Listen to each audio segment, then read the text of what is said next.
आओ बाबा विराजो बाबा मेरे गुरु की सूरत हो गुरु में मेरे गुरु की सूरत ऐसी चमकी जैसे हीरे मोती मेरे गुरु की सूरत मेरे गुरु की सूरत आओ बाबा पधारो बाबा आओ बाबा विराजो बाबा। जय बोलिए संत शिरोमणि आचार्य भगवान श्री विद्यासागर जी महामुनि राज की, आचार्य भगवान श्री 108 समय सागर जी महामुनि राज की, ज्येष्ठ श्रेष्ठ निर्यापक श्रमण पूज्य मुनि श्री 108 योग सागर जी महाराज की जय, वंदनीय आचार्य संघ की जय। हम सौभाग्यशाली हैं कि गुना नगर में परम पूज्य योग सागर जी महाराज जैसे महान तपस्वी संत का समागम प्राप्त करके अपने आप को गौरवान्वित अनुभव कर रहे हैं। चलते हैं, बहनों से अनुरोध करते हैं उन आचार्य महाराज की पूजन करें जिनकी प्रेरणा से पूरा देश में संयम का डंका बज रहा है। ऐसे आचार्य गुरुदेव श्री विद्यासागर जी महाराज की पूजन के माध्यम से ज्ञान अर्जित करते हैं। ऐसे परम दिगंबर मुनिवर देखे हृदय हर्षित होता है, आनंद उल्लसित होता है। हो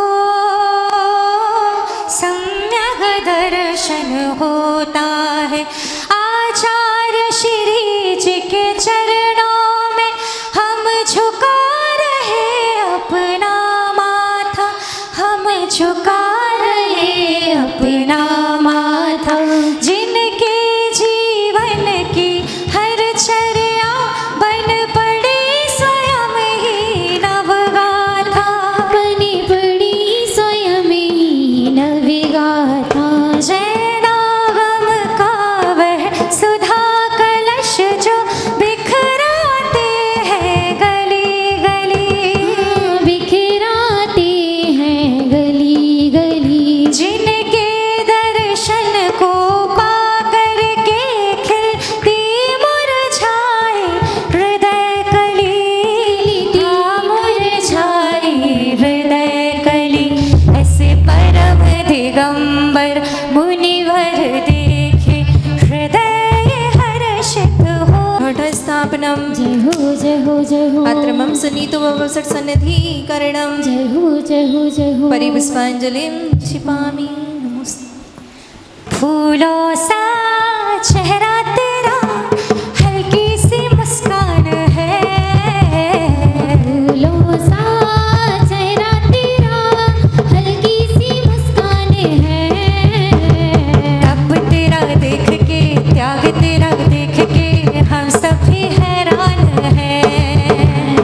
तप तेरा देख के त्याग तेरा देख के हम सभी हैरान हैं। सांसारिक विषयों में पढ़कर मैंने अपने को भरमाया, राग देश की मैं तरणी से अभी तक पार नहीं पाया। तब ज्ञान सिंधु के जल कण से भव कालुष धोने आया हूँ। आना जाना मिट जाए मेरा यह बंद काटने आया हूँ। ओम रूमष्टोत्तरशताचार्य श्री विद्यासागर जी महामुनीन्द्राय परम पूज्य आचार्य भगवान श्री समय सागर जी मुनीन्द्राय परम पूज्य निर्यापक श्रमण श्री योग सागर जी मुनीन्द्राय सर्वेषां जन्म जरा मृत्यु रोग विनाशनाय जलम निर्वपामीति स्वाहा। क्रोध अनल में जल जल कर अपना सर्वस्व लुटाया है। शांति स्वरूप न जान सका जीवन भर से भुलाया है। चंदन सम शीतलता पाने अब शरण तुम्हारी आया हूँ। संसार ताप मिट जाए मेरा चंदन वंदन को लाया हूँ। श्रुत शताचार्य श्रमण श्री विद्यासागर जी महामुनीन्द्राय परम पूज्याचार्य श्री समय सागर जी मुनीन्द्राय पूज्य निर्यापक श्रमण श्री योग सागर जी मुनीन्द्राय सर्वेषां भवतां विनाशनाय चंदनम निर्वपामि स्वाहा जड़ को ना मैंने जड़ समझा, नहीं अक्षय निधि को पहचाना। अपनी तू केवल सपनी ते भ्रम और जगत का भटकाना। चरणों में अर्पित अक्षत है, अक्षय पद मुझको मिल जाए। विज्ञानी अरुण की किरणों से हृदय कमल भी खिल जावे। ओम रूम श्रुत शताचार्य श्री विद्यासागर जी महामुनीन्द्राय परम पूज्याचार्य श्री समय सागर जी मुनीन्द्राय पूज्य निर्यापक श्रमण श्री योग सागर जी मुनीन्द्राय सर्वेषां अखंड अक्षयपद प्राप्तये अक्षतान् निर्वपामीति। स्वाहा जिस देश में जिस वेश में जिस हाल में रहो, गुरु भक्ति करो, गुरु भक्ति करो, गुरु भक्ति करो।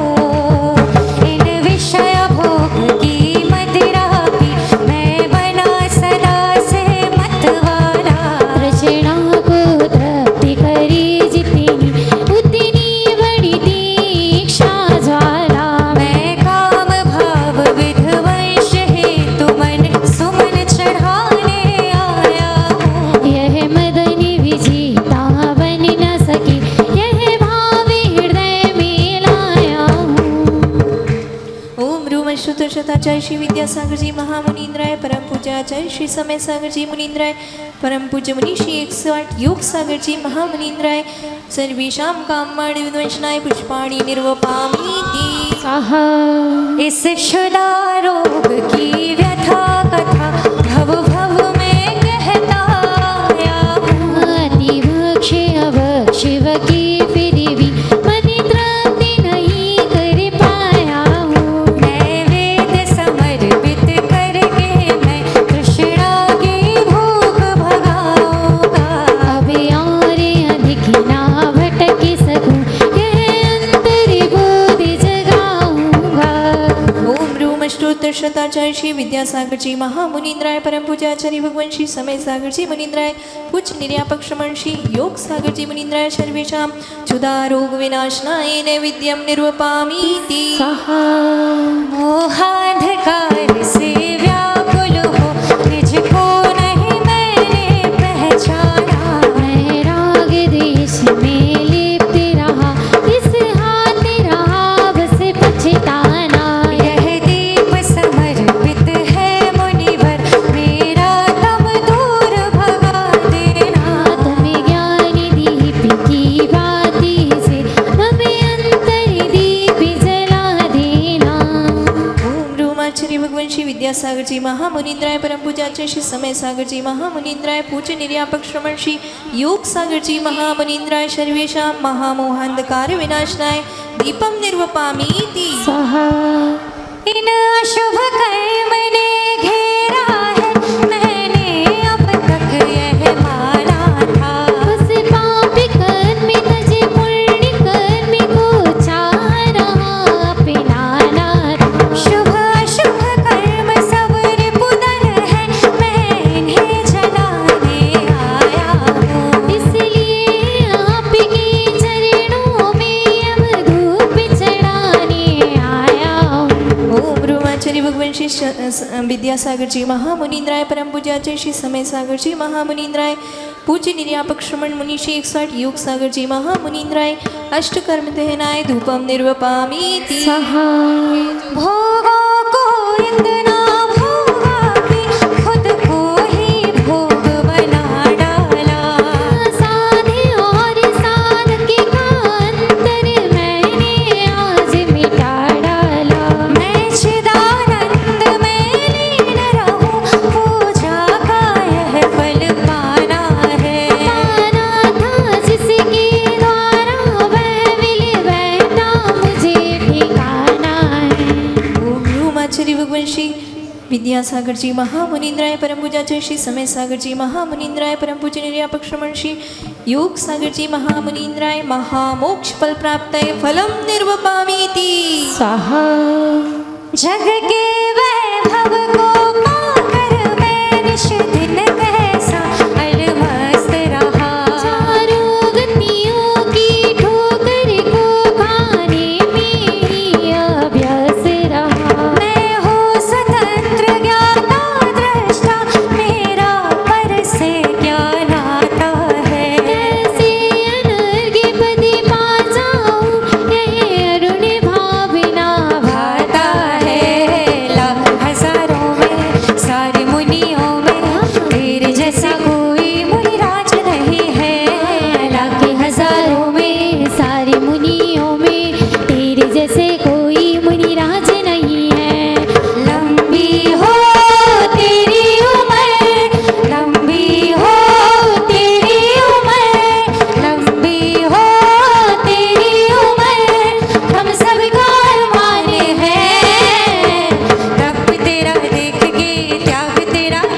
शताचार्य श्री विद्यासागर जी महामुनीन्द्राय परम पूज्य आचार्य भगवान श्री समय सागर जी महामुनीन्द्राय परम पूज्य निर्यापक श्रमण मुनि श्री 108 योग सागर जी महामुनीन्द्राय सर्वेषाम अनर्घवत प्राप्तये अर्घं निर्वपामीति स्वाहा। भावों की निर्मल सरता में अवगाहन करने आया हूँ। मेरा सारा दुख दर्द हरो यह अर्घ भेटने आया हूँ। हे तपोमूर्ति हे आराधक हे योगेश्वर हे महासंत है अरुणिका में ना देख सके युग युग तक है आगामी वसंत। ओम रूम अष्टोत्तर शताचार्य श्री विद्यासागर जी महामुनीन्द्राय परम पूज्य आचार्य भगवान श्री समय सागर जी महामुनीन्द्राय परम पूज्य निर्यापक श्रमण श्री 108 मुनि श्री योग सागर जी महामुनीन्द्राय सर्वेषां जयमाला पूर्णार्घं निर्वपामीति स्वाहा। कंचन कामिनी के स्वामी कंचन कामिनी के त्यागी महातपस्वी ज्ञानी ध्यानी महातपस्वी ज्ञानी ध्यान काया की माया के त्यागी तीन रतन गुण भंडारी तीन रतन गुण भंडारी ऐसे परम दिगंबर मुनिवर देखे हृदय हर्षित होता है आनंद उल्लसित होता है हो सम्यक दर्शन होता है सम्यक दर्शन होता है। ओम ह्रूम परम पूज्य मुनि श्री 108 निर्यापक श्रमण श्री योग सागर जी मुनीन्द्राय परम पूज्य मुनि श्री 108 निरोग सागर जी महामुनीन्द्राय परम पूज्य मुनि श्री 108 निर्मोह सागर जी मुनीन्द्राय परम पूज्य मुनि श्री 108 निर्वीक सागर जी मुनीन्द्राय परम पूज्य मुनि श्री 108 निरामय सागर जी महामुनीन्द्राय अनर्घ पद प्राप्तये अर्घं निर्वपामीति स्वाहा। नमोस्तु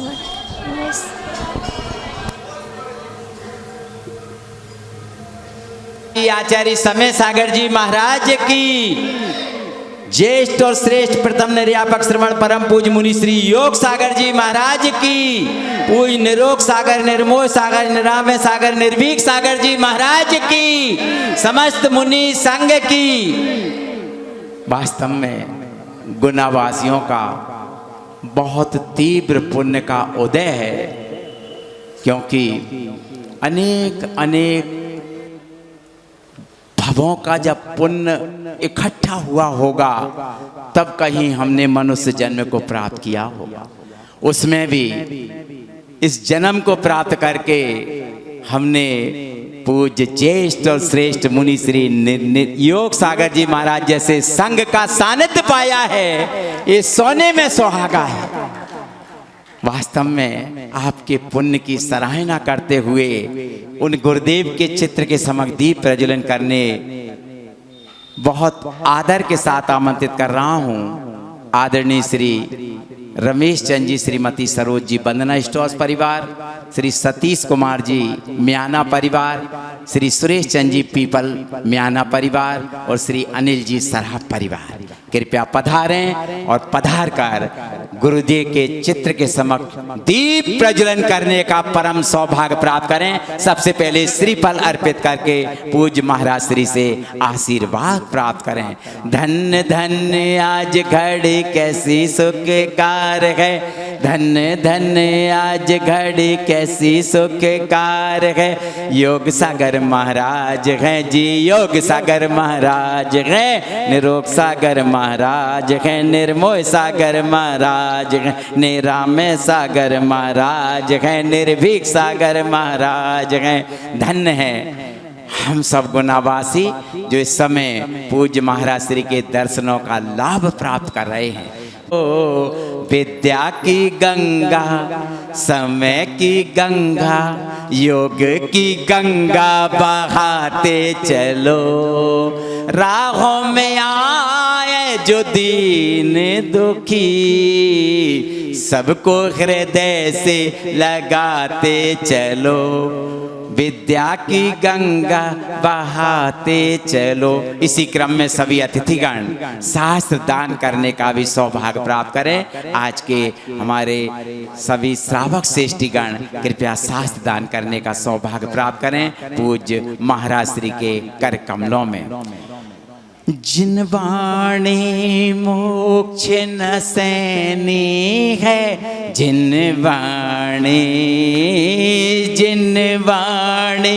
मोक्ष न सैनी है, जिन वाणी पढ़ो सुनो ध्याओ, जिन वाणी पढ़ो सुनो ध्याओ, जिन वाणी एहि मोक्ष न सैनी है, जिन वाणी जो जिन वाणी उर न धरत है, जो जिन वाणी उर न धरत है, सैनी हो के असहनी है, जिन वाणी मोक्ष न सैनी है, जिन वाणी। बोलो द्वादशांग जिनवाणी माता की। हम पूज्य गुरुवर को स्मरण करते हुए जिन्होंने पद दिया, पथ दिया और पाठे भी दिया। पद का अर्थ होता है जिन्होंने मुनि पद दिया। उन्होंने भाई को लिखा, दीक्षा ली जाती है, पद दिया जाता है, यथा सो यथा यो। उन्होंने मुनि पद दिया। फिर पद क्या होता है? जो हमने दर्शन ज्ञान चारित्राणी मोक्ष मार्ग, जो मोक्ष मार्ग है उस पर कैसे चला जाए, कैसे उस पर आचरण किया जाए, ये उन्होंने हमें बताया। और फिर साथ में क्या दिया? पाठे यानी होता है नाश्ता, कलेवा। बुंदेलखंडी में उसको क्या बोलते हैं? कलेवा। थोड़ी सी ऐसा ज्ञान भी दिया कि आचरण से है उस पर ज्ञान प्राप्त करके उस पर चलना भी हमें होता है। ऐसे पूज्य गुरुवर को स्मरण करते हुए उन्हीं के शब्दों से अपनी बात आरंभ करता हूँ। उन्होंने लिखा है, संतों के आगमन से सुख का रहे ना पार। दूसरी लाइन कौन सी है? दूसरी लाइन चतुर्मास समाप्ति के बाद बताई जाएगी।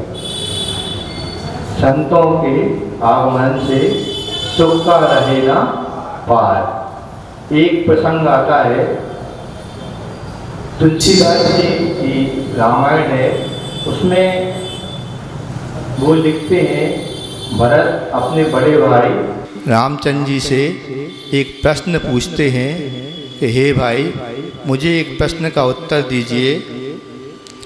एक सुंदर सवाल उन्होंने पूछा, संत और असंत के भेद अलग अलग करके बताइए। क्या पूछा? संत और असंत के भेद अलग अलग करके बताइए। यानी केवल अंतर नहीं बताना, उनको समझाना भी है। राम भरत के प्रश्नों की गहराई को बहुत अच्छे से समझते थे। क्यों? क्योंकि कहते हैं भरत बैरागी थे। शुरू से ही उनकी इच्छा थी वन में रहने की। मोह माया में उनको पढ़ना नहीं था और शुरू से वो कहते थे, लेकिन भाग्य ने ऐसा करवट बदला कि राजपाट भी उन्हीं को मिला। वन को जिनको जाना चाहिए था वो न जाकर राम और लक्ष्मण वन को चले गए। चूँकि बैरागी थे भरत, इसलिए सिंहासन पर वो बैठे नहीं। रामचंद्र की चरण पादुका वो ला करके उन्होंने उस सिंहासन पर रख दी और उसी को देखते हुए वो राज्य कार्य करते थे। तो जब ये प्रश्न रामचंद्र जी से भरत ने पूछा कि संत और असंत में आप अंतर करके बताइए, तो उन्होंने बहुत अच्छा रामचंद्र जी ने उत्तर दिया। तुलसीदास जी उसमें लिखते हैं, संत असंत कै असी करनी, जिमी कुठा चंदन आचरनी, काटई परसु मलय सुनु भाई, निज गुण देई सुगंध बसाई। क्या कह रहे हैं? संत और असंत में ऐसी कन्नी ऐसी होती है कि जिसमें जैसे चंदन और कुल्हाड़ी में कितना अंतर है। संत और असंत में ऐसा अंतर है, इनकी करनी ऐसी है कि जैसे कुल्हाड़ी और चंदन में। कुल्हाड़ी का काम क्या होता है? तो कहते हैं, हे भाई भरत तुम सुनो, ध्यान से सुनो। जिस प्रकार कुल्हाड़ी का काम वृक्षों को काटना होता है, उसी प्रकार चंदन का काम क्या है? सुगंधि फैलाना। तो जैसे ही कुल्हाड़ी के माध्यम से वृक्ष को काटा जाता है, उस कुल्हाड़ी में भी चंदन अपनी क्या सुगंधि पहुंचा देता है, बिखेर देता है। इसी प्रकार संत होते हैं कि जहाँ पर भी जाते हैं अपने आचरण से, अपने क्रियाओं से वहाँ के श्रावकों के, वहाँ के समाज को क्या कर देते हैं? अपनी सुगंधि से क्या कर देते हैं? वहाँ के समाज को भर देते हैं। ठीक इसी प्रकार जैसे हम लोगों का आगमन हुआ, उत्साह उस दिन आगमनी के दिन क्या बनता था? देखते ही बनता था। कैसा उत्साह था आप लोगों में? उत्साह था कि नहीं? अब हम लोग तो नीचे देख के चल रहे थे। कई लोगों ने आकर हम लोग से कहा, महाराज जी आपने आगवानी नहीं देखी। हमने कहा भाई हम कहाँ देखते, हम तो नीचे देख के चल रहे थे, आप लोग बताओ कैसी आगवानी हुई। बोले बहुत अच्छी आगमनी हुई। हमने कहा जिस प्रकार आगमनी अच्छी हुई, उसी प्रकार इस चतुर्मास में भी अपन को जितना प्राप्त कर सके, प्रदर्शन नहीं करना, बस ध्यान रखना। क्या करना है? अपन को दर्शन करना है। संत लोग आपके यहाँ आया, पूरा संघ आपके यहाँ विराजमान है। किस लिए चतुर्मास किया जाता है?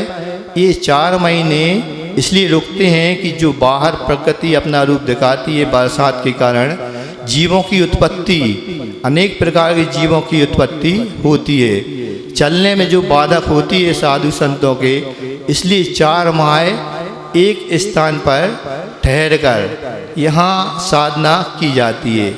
आप भी इन साधु संतों के साथ शामिल होकर के आप भी नियम व्रत लेकर के, यथा योग्य नियम लेकर के इन 4 माह में साधना कर सकते हैं। तो जो 4 माह अपन को मिले हैं, बड़े अच्छे से इनका लाभ लेना है। और चातुर्मास के पूर्व एक और संयोग अपन को मिलता है। अभी क्या चल रहा है? अभी महान अष्टमी का पर्व चल रहा है। तो चातुर्मास में पूजा पाठ तो सब करते हैं। पूरे व्यापारी वर्ग इस समय प्राय करके, मंदी तो रहती है व्यापार में, रहती है कि नहीं? सभी लोग एका पूजा पाठ व्रत नियम वगैरह लेकर के इस अनुष्ठान को 4 माह को अच्छे से मनाते हैं। बीच में क्या भाद्रपद भी आता है, महान पर्व पर्युषण भी आता है। उसके पूर्व में सबसे जो महान अभी पर्व चल रहा है, कौन सा? अष्टमी का महापर्व चल रहे हैं। कई लोग इस व्रत को करते हैं, एकासना से लोग करते हैं। कई लोग उपवास वगैरह भी के कारण भी इसको करते हैं। तीनों शाखाओं में ये पर्व आता है। तो अष्टांग का पर्व का महत्व क्यों है? एक कथा आती है अड़ाई रासा में। एक राजा को एक साधु, दिगंबर साधु के माध्यम से जब नंदीश्वर द्वीप की रचना का वर्णन सुनने में आता है, तो उसकी प्रबल भावना हो जाती है कहाँ के दर्शन करने की? नंदीश्वर द्वीप के दर्शन करने की। अब चूँकि 2.5 द्वीप के बाहर मनुष्यों का जाना निषिद्ध है, अब वो क्या करे?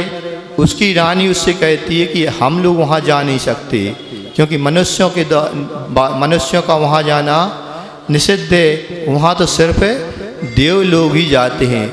आज भी आप अपन को दिखाई नहीं देता, तो अपने यहाँ से असंख्या देव लोग भी आज भी वहाँ पर जा रहे होंगे। प्रतिदिन जाते हैं, 8 दिन वहीं पर रुकते हैं, बढ़िया महाभव्य पूजन वहाँ पे भगवान की करते हैं। क्यों?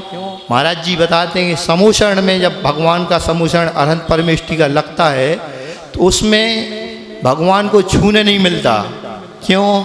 बहुत दूर वो बैठे रहते हैं, गंधकुटी के ऊपर सिंहासन के 4 अंगल ऊपर वो विराजमान रहते हैं। सिर समूसरण में दूर से दर्शन कर सकते हैं। तो देव लोग क्या करते हैं, यहाँ के दर्शन ना करके सीधे कहाँ जाते हैं, उस नंदीश्वर द्वीप में जाते हैं जहाँ 500 धनुष की प्रतिमाएँ विराजमान होती हैं, एक से एक रत्नों की।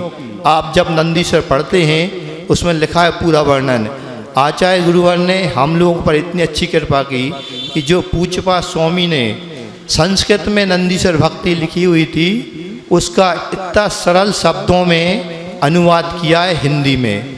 प्रायः करके इस मौसम में या इस जो अष्टांग का पर्व रहते हैं तो हर जगह हमने देखा है कि सभी लोग इसका एक बार पाठ करते हैं। आपके यहाँ होता हो या नहीं होता ये तो मैं नहीं कह सकता। प्रायः करके जहाँ पर भी हम लोग अभी चतुर्मास करते थे तो प्रतिदिन इसका पाठ श्रावक लोग नंदीश्वर भक्ति का, कौन सी, हिंदी वाली भक्ति का, क्योंकि संस्कृत की भक्ति तो प्रायः पढ़ने में सब पे आती नहीं। हिंदी की भक्ति इतनी अच्छी है कि पूरा वर्णन उसमें आता है। आचार्य गुरुवर भी प्रायः प्रतिदिन 3 बार, कितनी बार, सुबह, दोपहर में और शाम की बेला में, तीनों बार इस नंदीश्वर भक्ति का पाठ करते थे। उनके मुखार बिंद से हमें भी ये सौभाग्य मिला है इस नंदीश्वर भक्ति सुनने का। इसमें ऐसे रम जाते थे वो, और हम लोग भी उनकी जब मुखार बिंद से सुनते थे ऐसा लगता था कि साक्षात हम लोग भी नंदीश्वर द्वीप में जा पहुँचे हैं। तो उसका हमें प्रतिदिन जब तक कम से कम 8 दिन तो ये नियम लेकर पढ़ना चाहिए नंदीश्वर भक्ति को। तो बहुत कुछ उसमें समूषण का वर्णन है, प्रातिहार्यों का वर्णन है, जितने भी 34 अतिशय होते हैं उस सब का वर्णन उस भक्ति में किया गया है। तो ये अष्टांग का पर्व में सो राजा वो अपनी हट करता है कि मैं भी उस नंदीश्वर द्वीप की वंदना करने जाऊंगा। तो अब वो विद्याधर राजा होता है और वो अपनी विद्या के माध्यम से एक यान बनाता है और उसमें बैठकर वो नंदीश्वर द्वीप की ओर चला जाता है। अब चूँकि जो मानसोत्तर पर्वत रहता है उसके आगे मनुष्य का प्रवेश हो नहीं सकता, वो जाता है और उसका विमान उस पर्वत से टकरा जाता है। विमान जैसे ही टकरा जाता है सब वो चूर चूर हो जाता है और उस राजा का सिर भी उस पर्वत से टकरा जाता है और वह राजा वहीं मरण को प्राप्त हो जाता है। अब होता क्या है कि उसकी इतनी अच्छी भावना थी कि जिन भी मौके हमें दर्शन करना है उसके माध्यम से उसको सुगति मिलती है, तुरंत ही वह देव स्वर्ग में जाकर देव बन जाता है। और चूँकि सभी देव वहाँ से आ रहे होते हैं कहाँ के लिए, नंदीश्वर द्वीप के लिए, तो वो भी उन्हीं के साथ उन देवों के साथ मिलकर नंदीश्वर द्वीप की वंदना करने पहुँच जाता है। और बड़ी भक्ति भाव से दिव्य द्रव्यों के साथ, अपन पढ़ते ना द्रव्य द्रव्य, उन द्रव्य द्रव्यों के साथ वहाँ पर जाकर महामहिम पूजा करता है। पूरे कितने दिन, 8 दिन सभी जितने भी भगवान वहाँ पर रहते हैं 500 धनुष की वहाँ प्रतिमाएँ रहती हैं, 108 प्रतिमाएँ रहती हैं जिन मंदिरों में। सही मंदिरों में जाकर बढ़िया झालर घंटी बजाते हुए वो पूजन करता है और वहाँ की एक माला भी प्राप्त कर लेता है।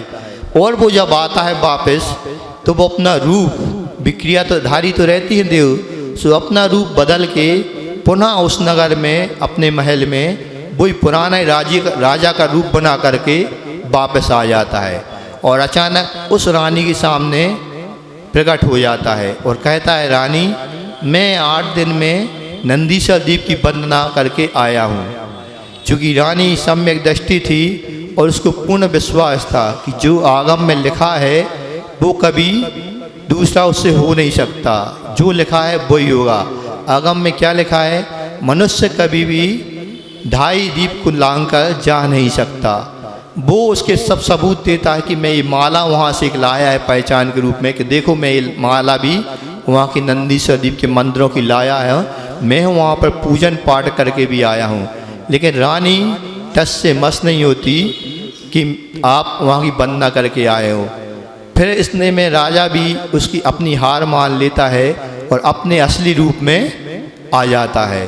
तो कहता है कि देखो मैं यहाँ से जा रहा था और मेरा मरण वहाँ हुआ और जाकर मैं देव हुआ और उसके बाद मैंने वहाँ जाकर वहाँ पर वंदना की, पूजन किया और लौटकर फिर पुनः यहाँ नगर में इस राजा का रूप बनाकर आया हूँ।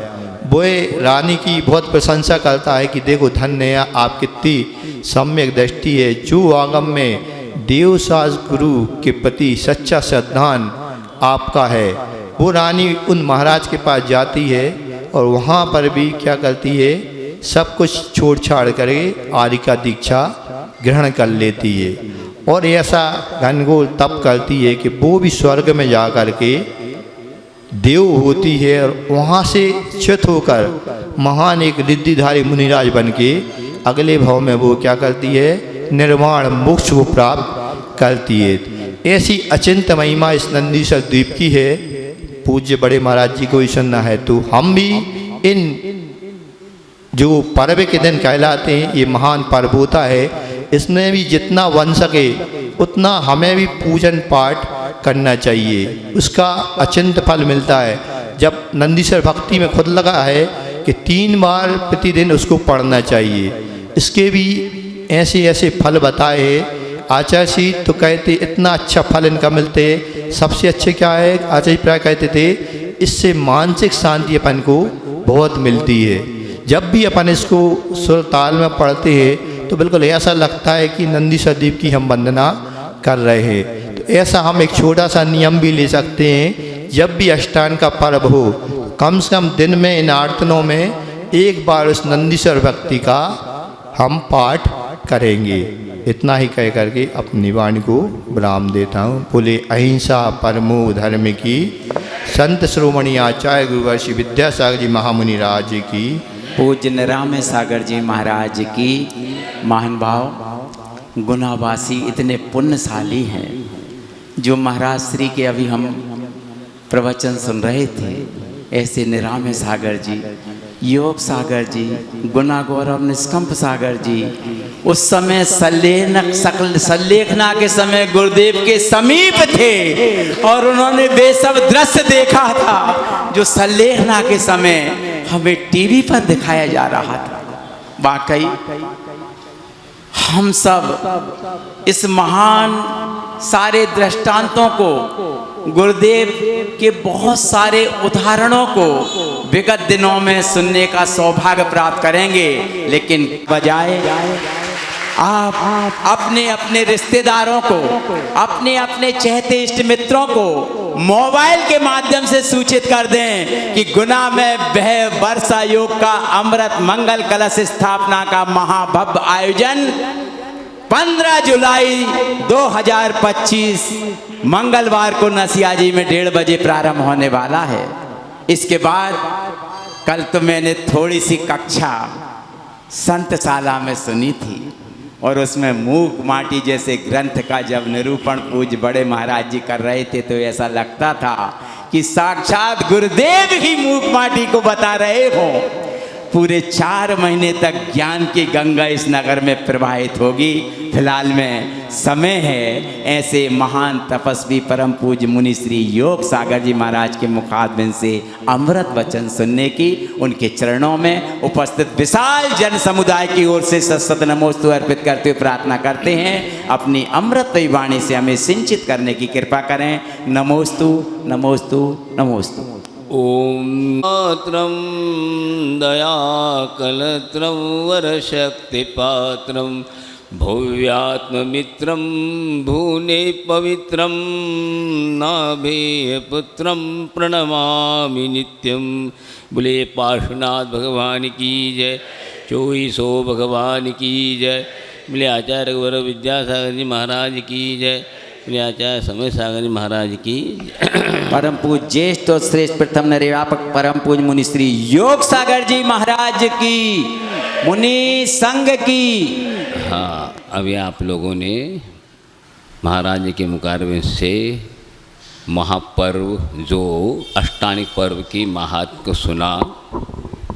देखिए यह महापर्व अनादि अनिधन पर्व है। इस पर्व के में देवलोग भी समाहित हो करके और वे महापर्व मानते हैं। देखिए, भगवान की अभिषेक और पूजा सबसे ज़्यादा असंख्यात गुणी निर्जरा का कारण है। सम्य दृष्टि भाव भक्ति के साथ करता है। एकापि समर्थेयम जिन भक्ति निर्दुर्गतिम निवारयति पुण्यानि च पूरितम दातु मुक्तस्यम कृतिना। देखिए, यह समाधि भक्ति में एक छंद आता है, एकापि समर्थेयम दुर्गति निर्वारितम। एक ही समर्थन है, समर्थ है जो कि दुर्गति से निवारण दूर करने में कारण क्या है? जिन भक्ति। ये जिन भक्ति ही सबको दुर्गति से दूर करने में कारण है और इसके द्वारा असंख्यात गुणी निर्जरा होते हैं और पुण्य का अर्जन होता है और निर्वाण की प्राप्ति होती है। ऐसे महान आचार्यों ने भव जीवों के लिए उपदेश दिया।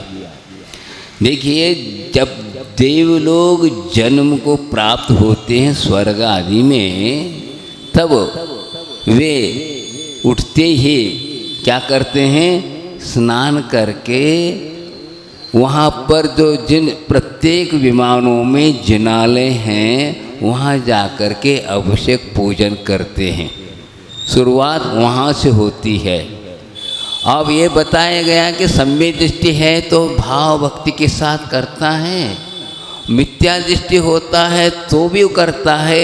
ये कुल देवता मान करके वह करता है और फिर उनकी जो जिंदगी प्रारंभ हो जाती है सुख शांति के।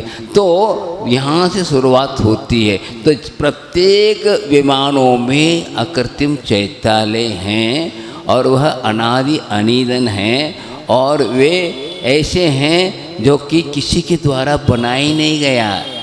लेकिन आज हम लोग यहाँ पर जिनालय में जाते हैं, यह मुनिकृत है, वे अकृत्रिम हैं। अकृत्रिम तो कब के है? जब से ये ब्रह्मांड है, जब से हम लोग हैं तब से हैं, अर्थात अनादि काल से हैं, अनंत काल तक रहेंगे।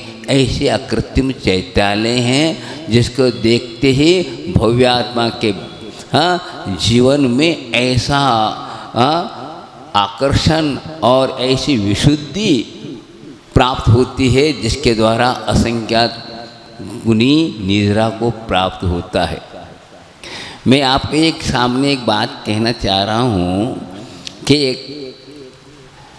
करीब 20-25 साल पूर्व की बात है। मैं कुंडलपुर में था। मैं ऊपर बड़े बाबा के मंदिर के आसपास से बैठा था और एक सज्जन ने आकर पूछा, ये बताइए जैन धर्म में मूर्ति का क्या योगदान है? तो अकेला बैठा था और कोई नहीं था। वो भी व्यक्ति सज्जन भी अकेले थे। कुछ वे ऐसे थे कि वे मूर्ति को नहीं मानते थे, फिर भी उनकी जिज्ञासा थी और उन्होंने ऐसी बात मुझसे कही। कुछ क्षण के बाद मैंने उत्तर दिया, भाई साहब, जो आपने जो शंका की है इसी शंका में आपका उत्तर है। क्या उत्तर है?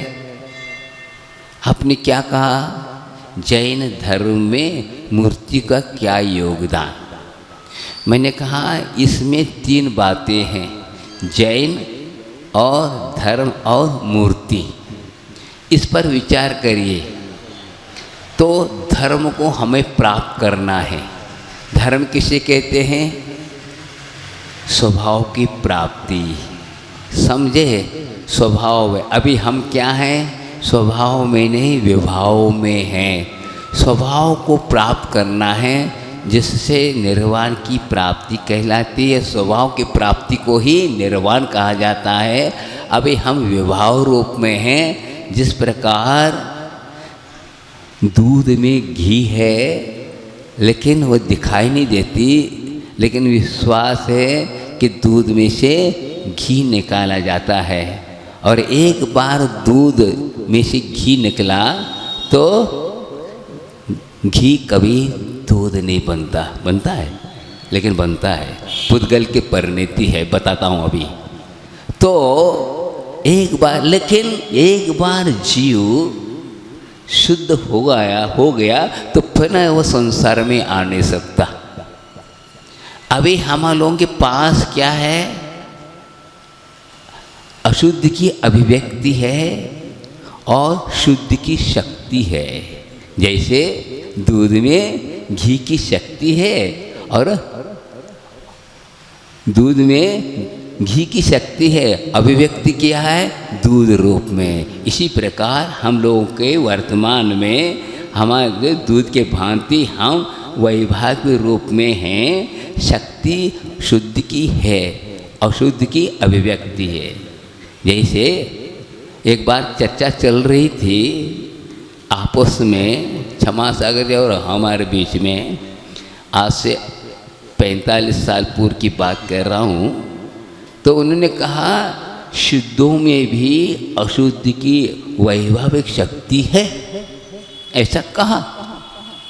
यदि ऐसा है तो मैंने कहा क्या कभी घी दूध बन सकता है?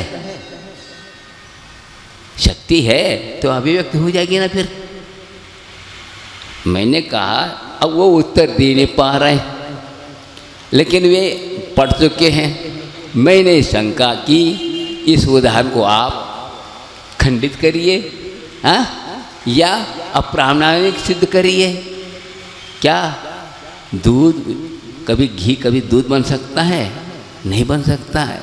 ऐसा चल रहे, लेकिन मैंने कहा बात आप कह रहे हैं शुद्धों में वैभाविक शक्ति है, ऐसा ऐसे कहा। इस बात को आचार्य महाराज सुन रहे थे, तो वहाँ से गुजरे पास से, अरे क्षमा सागर, अरे घी को गैया को पिला तो दूध हो जाएगा। हाँ, हो गया ना। लेकिन ऐसा जीव कभी नहीं होने वाला। जीव कभी भी, हाँ, जैसा घी दूध बन गया ऐसा जीव कभी नहीं बनेगा।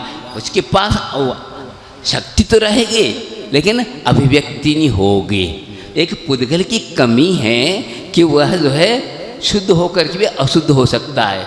परमाणु क्या है? शुद्ध है, हाँ, और स्कंद क्या है? अशुद्ध है। होता है ना, परमाणु मिल करके स्कंद हो गया और स्कंद से पुनः परमाणु होता है। लेकिन इस प्रकार जीव नहीं हो पाता।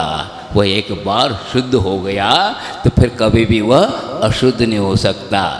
तो मैं ये बात कह रहा था कि जैन धर्म में मूर्ति को क्या योगदान, तो धर्म को हमने प्राप्त किया, प्राप्त करना है। हम अपने आप को धर्म को प्राप्त करना है तो क्या इसका माध्यम क्या है? अभी बताया था आपको, 3 बातें हैं, जैन, धर्म और मूर्ति। तो हमें अपने स्वभाव को, अपने धर्म को प्राप्त करना है तो जैन बनना होगा। जैन बनना होगा तभी हम अपने स्वभाव की प्राप्ति कर सकते, अन्यथा नहीं। तो जैन किसे कहते हैं? जिन्होंने इंद्रिय, मन और कर्मों को जीता वह जैन, नहीं तो जैन नहीं। जैन उसी को कहते हैं जिन्होंने इंद्रिय और मन को जीता वह जैन बना। तो जैन बनेगा। तीसरे गुना नगर में जैन कितने हैं बताओ? अभी आए हैं बाहर से 5 और वो 4 महीने के बाद चले जाएंगे। फिर यहाँ कोई जैन नहीं रहेगा। बताओ, आप लोग जैन हो? बताओ सही। आप लोगों ने हम बुलाया, हाँ, अनेक कान से आप लोग जैन हो। शायद एक चीज़ है जिसके माध्यम से, अपेक्षा से हम जैन कैसे? हाँ, जिन्होंने इंद्रिय और मन को जीता उनके हम उपासक हैं, हाँ, उनके आराधक हैं। इस अपेक्षा से क्या है? हम जैन, नहीं तो जैन नहीं हैं। आप लोग देखिए, आप लोग प्रतिदिन पूजा पाठ कर रहे हैं, नहीं कर रहे हैं, वे जैन नहीं कहलाएंगे। नाम की जैन हैं वे, वास्तविक जैन तो हम उपासक बने, हम भगवान के वीतरागी जो जिन बने हैं उनके हम उपासक हैं, हम उनके आराधक हैं, उनकी हम आस्था रखते हैं, इसलिए हम जैन हैं। तो जैन बनना है तो अवश्य, जब तक हम जैन नहीं बनेंगे तब तक हम उस स्वभाव धर्म को प्राप्त नहीं कर सकते हैं। क्या जब भी आज नहीं इस भाव में नहीं, जब भी आप मुक्ति को प्राप्त करेंगे, अभी तक जितने भी मुक्ति को प्राप्त कर चुके हैं वे सब क्या हैं? जैन बन कर के ही मुक्ति को प्राप्त करे किए हैं। जैन धर्म कोई अपने आप में कोई जातिवाचक, वर्णवाचक, कुलवाचक नहीं, एक साधना है। इस साधना को जो अपनाता है वह जैन कहलाता है। आप जानते हैं शास्त्रों में लिखा, पशु पक्षी भी भगवान की आराधना करके संयमा में बनते हैं। पशु जो कि शेर, सर्प आदि आदि ये सब भी हिंसक पशु भी अपने जीवन में धर्म का आश्रय लेकर के अपनी गति को, उच्च गति को प्राप्त करके संसार से तिर जाते हैं। ऐसा यह धर्म है, किसी ने इसका निर्माण नहीं किया। धर्म का निर्माता कोई नहीं। तो तीर्थंकर क्यों माने जाते हैं?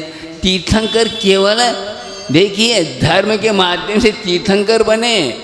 तीर्थंकर ने धर्म को नहीं उत्पादन किया, धर्म ने ही तीर्थंकरों को पैदा किया। तीर्थंकर का अर्थ क्या होता है? तीर्थ, तीर्थ अर्थात मार्गदर्शक हैं। तीर्थ अर्थात घाट, घाट, ये घाट संसार रूपी महासमुद्र से पार करने के लिए एक मार्गदर्शन, एक घाट बना देते हैं। और इस प्रकार यहाँ से चलोगे तो आप इस संसार भव रूपी समुद्र से पार होगे। इस प्रकार तीर्थंकरों ने, नेताओं ने बताया, उन्होंने भी साधना की, फिर बाद बताया। देखिए हमारे तीर्थंकरों की विशेषता है, जब तक वे साधना प्राप्त नहीं करते, जब तक सिद्धि नहीं होते तब तक बोलते नहीं हैं। 1000 वर्ष तक मुनि आदिनाथ बोले नहीं। क्यों नहीं बोले? उनके पास तो 4 ज्ञान के धारी थे, इतनी विशुद्धि थी। घर छोड़ करके बाहर आए, कपड़े उतार केस करते ही 4 ज्ञान के धारी बन गए, फिर भी बोल नहीं रहे, उपदेश नहीं देते।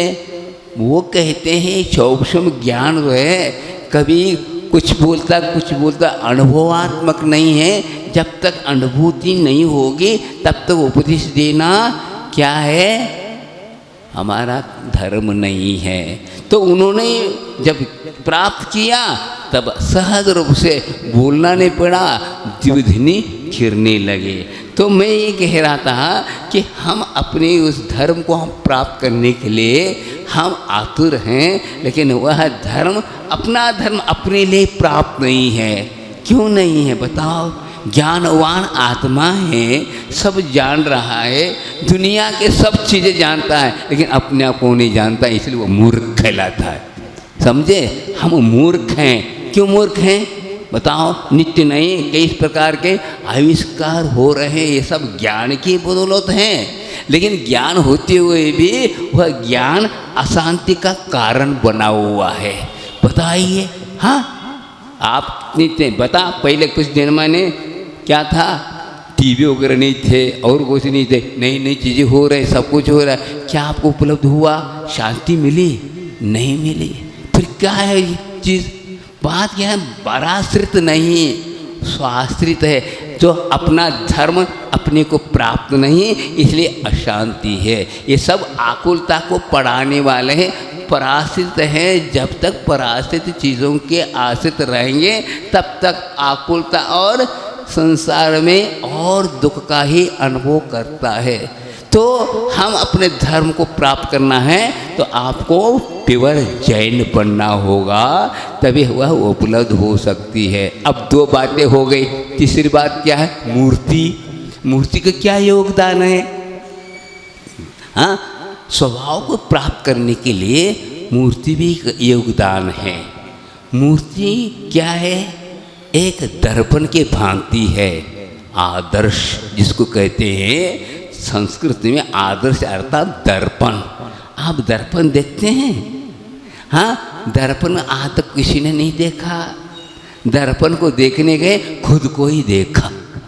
हाँ, आज तक देखा? आपने दर्पण देखा तो अपने आप को देखा। इसी प्रकार ये मूर्ति का दर्शन क्या है, करते ही अपना भान हो जाता है कि मैं कौन हूँ, मेरा कर्तव्य क्या है, आदि आदि। इस संबंधित एक है को लिखा था, ये है अचेतन ने चेतन को जगाया, स्वभान हुआ। क्या अर्थ हुआ? अचेतन ने चेतन को जगाया, स्वभान हुआ। अचेतन क्या है? ये मूर्ति है, हाँ, पाषाण की मूर्ति। हम भगवान बन रहे हैं और उसको देखते ही अपने आप का भान हुआ कि मैं कौन हूँ। तो ये क्या हुआ? मूर्ति का योग अवश्य जरूरी है। हम मोक्ष मार्ग में चलना चाहते हैं, जो चल चुके हैं उनके आदर्श, उनके हम मूर्ति देख करके हम चल सकें और हमारे भाव अपने आप कंट्रोलित हो सके। क्योंकि अभी हम साधक हैं, इसलिए साधक को यह माध्यम बनाना जरूरी है, इसके बिना नहीं हो सकता। देखिए, भगवान का दर्शन करते ही उपशम संवेदन चौपशम संवेदन तक उत्पन्न होता है।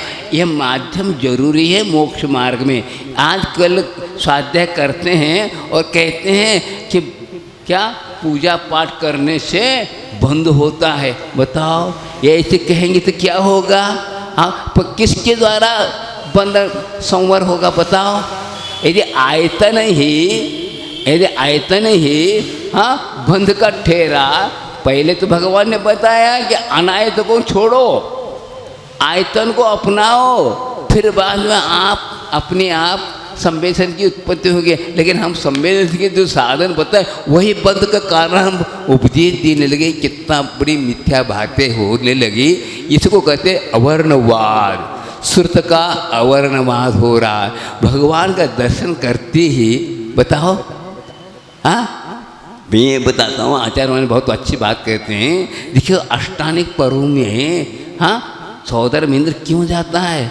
वहाँ तो साक्षात तो हाँ समोसन में विराजमान है, उनके पास न जाकर यहाँ क्यों जा रहा है? कोई सर्विस है कि ड्यूटी देना पड़ रहा है उसको? नहीं, लेकिन नहीं, हमें जाना है अपने को। देखिए, वो द्वादशांग का पार्टी है, सौदर इंद्र एक भवावतारी है, हाँ सब वैभव संपन्न है, सब कुछ होते, फिर काय को जा रहा है वहाँ पर? कहाँ? अष्टांगिक पर्व। और इधर सौदर इंद्र इधर भी विक्रिया कर रहा है। कहाँ? समोसन में भी जाकर बैठा है और इधर जाकर इधर भी हाँ पूर्ति कर रहा है। क्यों? बस ये सोचता है ये बड़ा सौभाग्य है हमें यहाँ इतने बड़े बड़े भगवान के दर्शन करके अपने आत्मा को पावन पवित्र पाप को धोने का परम अवसर प्राप्त है। इससे सौभाग्य और क्या हो सकता है? आचार्य ने यही भी बात कही थी कि भगवान को हम छू नहीं सकते। वो तो जितने छो वो ऊपर चाहेंगे वे, कभी छेड़ने में आते। लेकिन ये सब बैठे हैं ना भगवान, इनके अभिषेक करके गंधोद लगाएंगे तो अवश्य हमें क्या होगा? असंख्यात गुणी निद्रा होगी। इसलिए हम कर रहे हैं। लेकिन आज के लोग जो है प्रमादी लोग स्वाध्याय को मुख्यता दे करके, जो कि कुंद कुंद आदि जैसे महान आचार्यों ने क्या लिखा है, इसके अलावा षटखंडागम जैसे महाग्रंथ जो कोई हर व्यक्ति पढ़ नहीं सकता, उसमें भी श्रावकों के बारे में कहा। क्या लिखा है? एक सूत्र आता है, सावध धम्मो चौहियो दानम पूजा शील मुवासो। क्या अर्थ? इस चार को आप अपनाने। जय बोधि समाधि परिणाम शुद्धि स्वात्मोपलब्धि शिव शोक सिद्धि चिंतामणि चिंतित वसुधाने पावंद मानस ममासुदेवी। एक बार पुनः करेंगे। बोधि समाधि परिणाम शुद्धि स्वास्त्रोपलब्धि शिव शौक सिद्धि चिंतामणि चिंतित्वस्त दानम त्वामस्त मानस्त ममस्व देवी। बोलो द्वादशांग जिनवाणी माता की।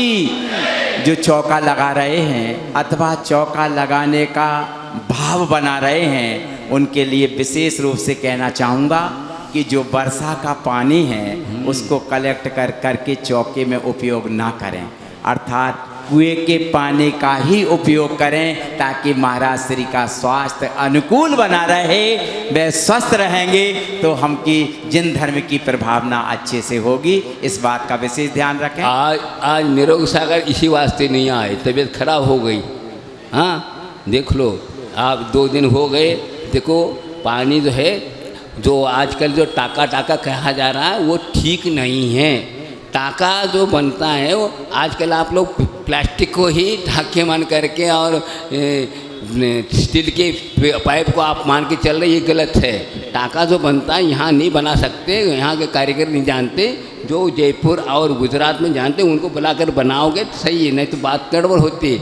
इसलिए आप कुएं का ही पानी दीजिए, भले थोड़ा मेहनत करना पड़े, क्योंकि आपने ही क्या महाराज जी को विशेष रूप से आग्रह करके निवेदन कर बुलाया है, तो उनकी सेवा हो सकेगी, नहीं तो नहीं हो पाएगी।